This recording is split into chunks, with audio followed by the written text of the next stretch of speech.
বিশ্বকাপে বাংলাদেশের ওপেনিং পজিশনে কারা খেলবে, বিশ্বকাপের উইকেট কিপার কে থাকবে? জিম্বাবুয়ে সিরিজ দেখার পর এটুকু প্রায় নিশ্চিত যে তানজিদ তামিম বাংলাদেশের মেইন ওপেনারদের একজন থাকবেন। অর্থাৎ বিশ্বকাপের প্রতি ম্যাচেই ওপেনার হিসেবে তানজিদের একাদশে থাকার সম্ভাবনা সবথেকে বেশি। তানজিদের পার্টনার কে হবে, লিটন নাকি সৌম্য?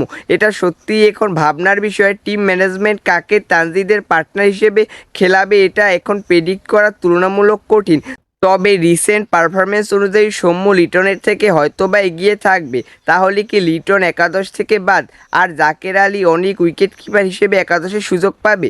জাকের আলী অনিক জিম্বাবুয়ে সিরিজে উইকেট কিপিংয়ে যে পরিমাণ ব্লান্ডার করেছেন, বিশ্বকাপের আগে এসব ব্লান্ডার করলে ম্যাচ জেতাটাই কঠিন হয়ে যাবে।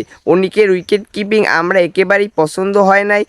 এখন অনেকেই বলবে যে দলে একেবারেই নতুন, তাকে সময় দিতে হবে। আমি শুধু এটুকুই বলবো, বিশ্বকাপের শেষে তাকে যথেষ্ট সুযোগ দেওয়া যাবে, কিন্তু বিশ্বকাপ কখনো এক্সপেরিমেন্টের জায়গা না। বিশ্বকাপে এক্সপেরিমেন্ট চালাতে গেলে কি হয় সেটা 2023 বিশ্বকাপে প্রমাণ করে দিয়েছে।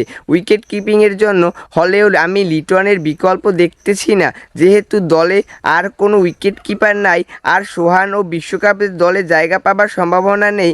কোচ ও ক্যাপ্টেন কি উইকেট কিপিংয়ের জন্য লিটনকে একাদশে সুযোগ দিয়ে তার ব্যাটিং অর্ডার চেঞ্জ করে দেয়, নাকি সেটি এখন দেখার বিষয়। লিটনের যদি 4-5 নাম্বার পজিশনে খেলানো হয় তাহলে আমি কোনো প্রবলেম দেখি না, যদিও টিম ম্যানেজমেন্ট মনে হয় না লিটনকে মিডল অর্ডারে নিয়ে যাবে।